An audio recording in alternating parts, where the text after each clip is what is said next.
నువ్వే జేజమ్మవి కదమ్మా. నేనా? మా అరుంధదమ్మవి నువ్వే కదమ్మా. తెలుగు తక్కువగా మాట్లాడొద్దు చంద్రమా. నన్ను పిచ్చిదానిగా చేయకండి. నేను జేజమ్మని కాదు కాదు కాదు. నువ్వు జేజమ్మవు కాకపోతే నీ మీద అడిగే కక్ష ఎందుకు? అదే ఎందుకు? నువ్వే జేజమ్మవి కాబట్టి. కాదు, అబద్ధం. వాడిని నాశనం చేయగలనని జేజమ్మని నమ్మితే అది ఎలాగో తనకి తెలిసే ఉంటుంది. మళ్ళీ పుట్టిన ఈ జేజమ్మకే అది తెలియాలి. జేజమ్మ చెప్పు. నేను జేజమ్మని కాదంటే వినిపించుకోరే.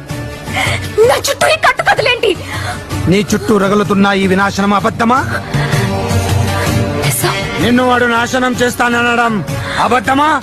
నిజం. నిన్ను హింస పెట్టడానికే వాడు సమాధి బద్దలు కొట్టుకు రావడం అబద్ధమా? నిజం. నిజమే. అప్పుడు నువ్వే జేజమ్మ అన్నది కూడా నిజం. నువ్వు మళ్ళీ పుట్టావుని అల్లా సాక్షిగా నేను నమ్ముతున్నాను. అది నిజం కాదు. అవును. కానే కాదు. ఏ సచ్చే? కాదు. ఏ సచ్చే?